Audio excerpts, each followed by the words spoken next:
గడపల్లకొచ్చారు గదరా government office వాళ్ళు, అడిగి ఆరోగ్యమే తెలుసుకుండ్రు ఇంటికొచ్చి డాక్టర్లు. శిథిలంగా ఉన్నోరు బాడి మరి అయ్యింది రావది గుడి, గుడి గంట కొట్టకుండా పేదోడి బతుకు వెలిగిపోతుంది గదరా, బతుకు మార్చింది జగనన్నరా. ఏం తక్కువ చేసిండురా రాజన్న కొడుకు, కోరి పథకాన్ని పంపిండురా పేదింటి వరకు. ఏం తక్కువ చేసిండురా జగనన్న మనకు, వైసీపీ జెండెత్తి పోదామురా ఆ గెలుపు కొరకు.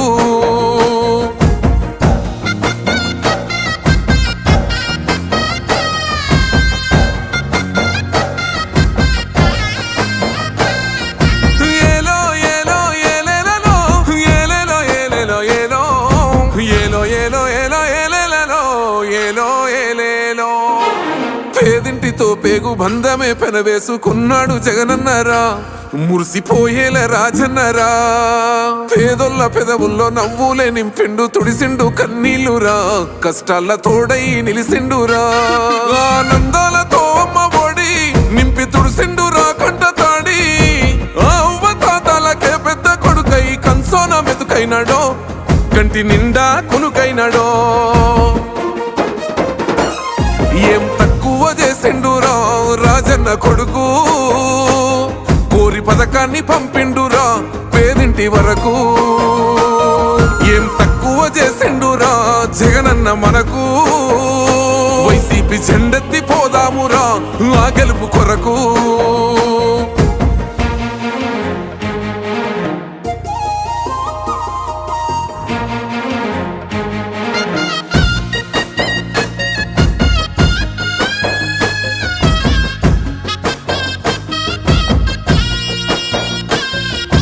గౌరవంగా పేద గుండె పైన కాలేజీలన్నీ పూర్తయినాయి.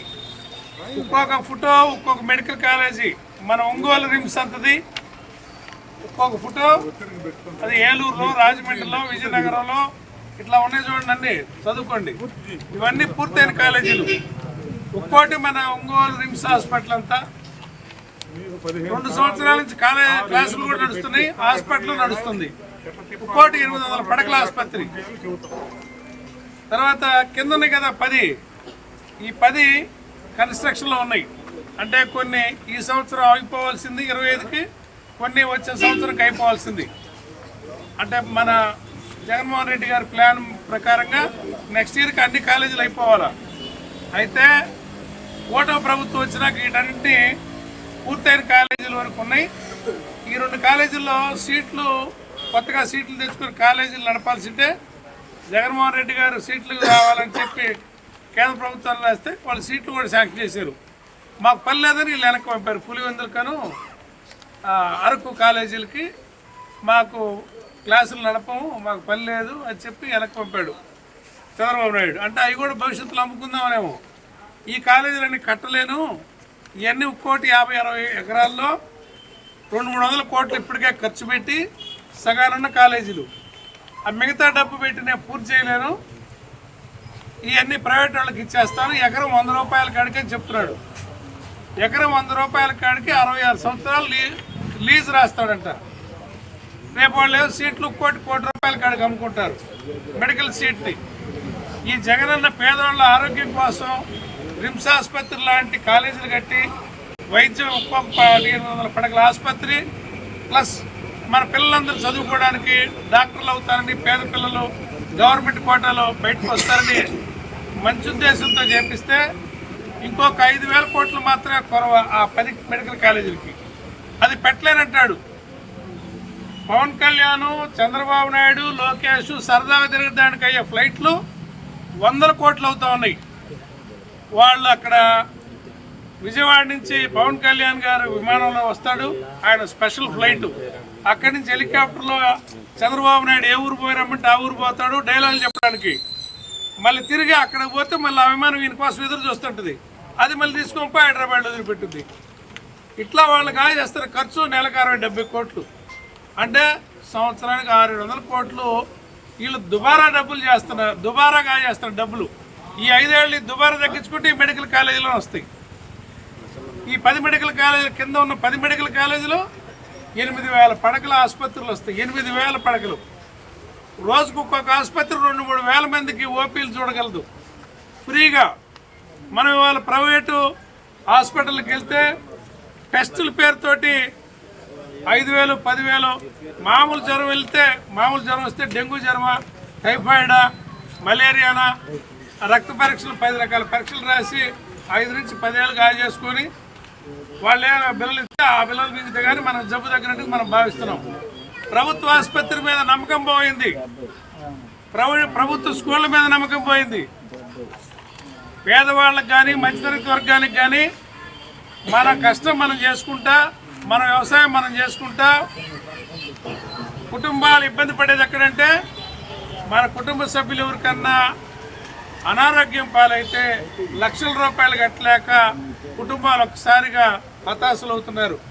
అదేవిధంగా పిల్లలు చదువులకు వస్తే వాళ్ళకి ప్రైవేట్ కాలేజీల్లో లక్షల ఫీజులు కట్టలేకపోతున్నారు.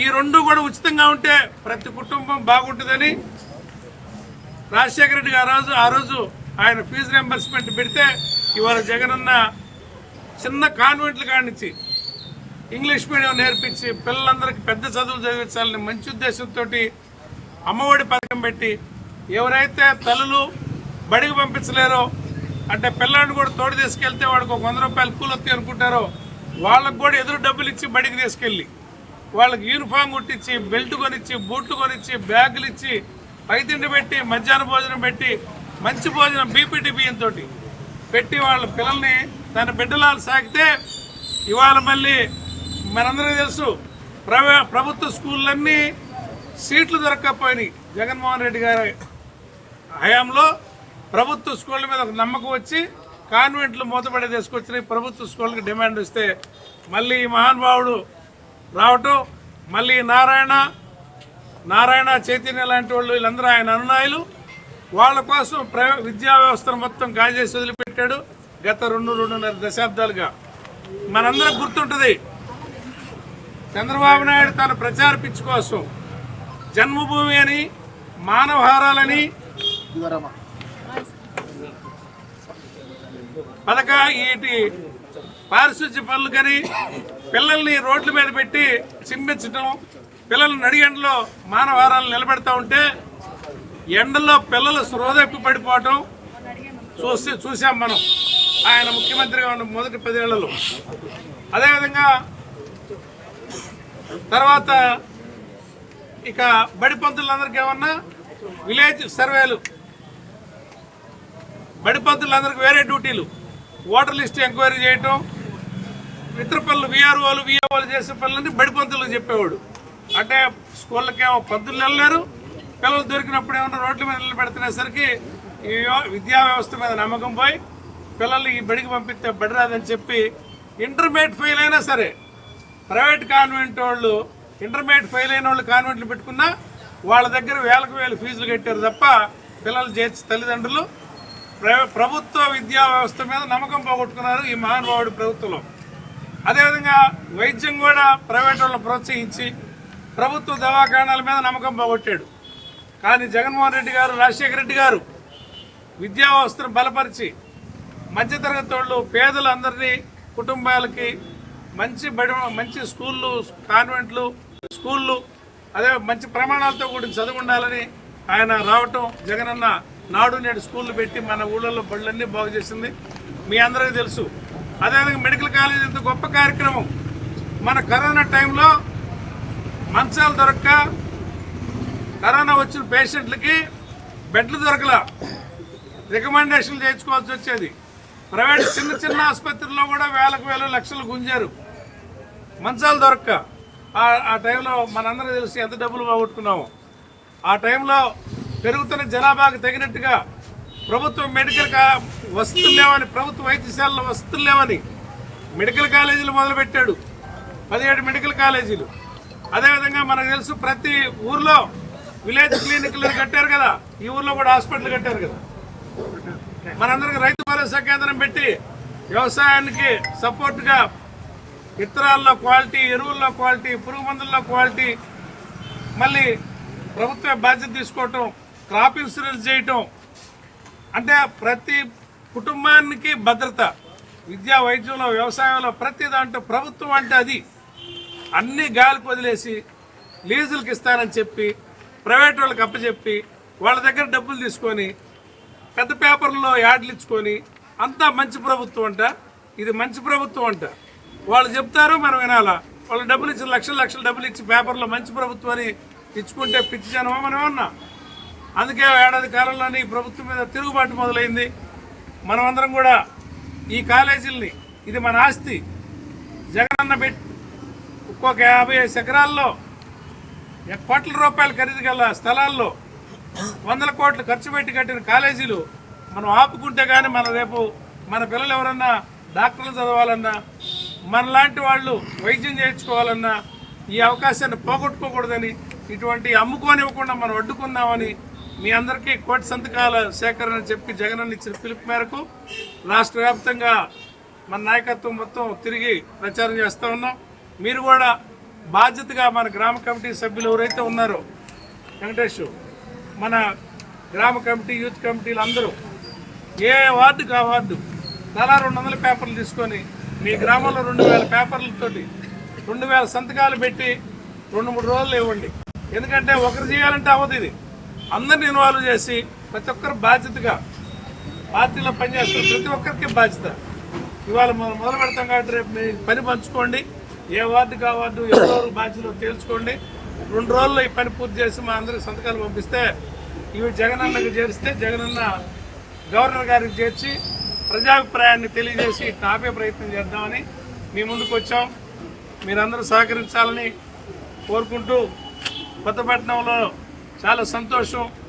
ఏ కార్యక్రమం పెట్టినా ఎక్కువ మంది యువత స్పందించి పార్టీకి అండగా నిలబడతారు. మీరు కూడా మిమ్మల్ని అందరూ కోరే అన్ని వర్గాలను కలుపుకుంటా పార్టీకి మన విధానాలని అర్థమయ్యేటట్టుగా చెప్తూ, మన విధానాలని మిగతా వర్గాలకు కూడా అర్థమయ్యేటట్టుగా చెప్తూ దగ్గర తీసుకొని పార్టీని బలపరచాలని మిమ్మల్ని అందరినీ మరీ కోరుకుంటూ ఈ అవకాశం ఇచ్చిన మీ అందరికీ ధన్యవాదాలు తెలియజేస్తున్నాను. ఈ కోటి సంతకాల కార్యక్రమం అంటే మెడికల్ కాలేజీలని దీని మీద చూశారు మీరు, ప్రధానంగా ప్రైవేటీకరణకు వ్యతిరేకంగా కోటి సంతకాల కార్యక్రమం. ఈ కోటి సంతకాల కార్యక్రమం అంటే నువ్వు నేను పెడితే ఏది, ఆంధ్రప్రదేశ్లో ఉన్నటువంటి 175 నియోజకవర్గాల్లో ఉన్నటువంటి మండలాలు, మున్సిపాలిటీలు, ఈ అందరిని కూడా మన పార్టీ కార్యకర్తలు కలిసి పేదలకు జరిగేటువంటి రాబోయే రోజుల్లో అన్యాయాలు, విద్య లేకుండా ఈ రాష్ట్రంలో సామాన్యుడు హాస్పిటల్లో తెలుసుకోవాలన్నా, పేదలు సామాన్యులు విద్య చదవాలన్నా ఈ రెండింటినీ అందుబాటులో లేకుండా చేసి గత ప్రభుత్వాలు ఏర్పాటు చేసిన వాటిని కూడా ప్రైవేట్ వాళ్ళకి అమ్ముకొని తెలుగుదేశం వాళ్ళకి, ఇంకా వాళ్ళ కూటమి ప్రభుత్వంలో ఉన్న పెద్దలకి ఈ కాలేజీలన్నింటినీ అమ్మేసి తద్వారా లాభ పొంది ఈ ప్రజల్ని 10 టీవీల్లో 4 పేపర్లలో వాళ్ళకు సంబంధించినటువంటి ఒక 100 యూట్యూబ్ ఛానల్లో తప్పుడు విధానం బ్రహ్మాండం అని చెప్పించి ప్రభుత్వ ఆస్తుల్ని ప్రైవేటు పరం చేయకుండా ఉండేదానికి మాత్రమే ఈ కోటి సంతకాల ఉద్యమం మొదలైంది. మన పార్టీ అధ్యక్షులు వైఎస్ జగన్మోహన్ రెడ్డి గారు ఆదేశాల మేరకు, మన వైవి సుబ్బారెడ్డి గారి ఆదేశాల మేరకు, మన భూషపల్లి శివప్రసాద్ రెడ్డి జిల్లా అధ్యక్షుడి ఆదేశాల మేరకు గుంటూరు రోజుబాబు గారి ఆధ్వర్యంలో మేమందరం మీరందరం కలిసి మన మండలంలో దాదాపు 20,000 సంతకాలు పెట్టించాలా అనే కార్యక్రమం అనుకున్నాం. 15 పంచాయతీల్లో ఈ గ్రామం కొత్తపట్నం గ్రామం పెద్ద గ్రామం, 14 వార్డులు ఉన్నాయి. ఇక్కడ ఉన్నటువంటి వెంకటేష్ కొత్తోడు, ఇక్కడున్న కాంతారావు కానీ, లేకుంటే మన శివాజీ వాళ్ళు కానీ, రామ్మోహన్, సుధాకరు, పెద్దలు చాలామంది బండి సీనియర్లు అందరూ ఉన్నారు. మన కోటి గ్రామం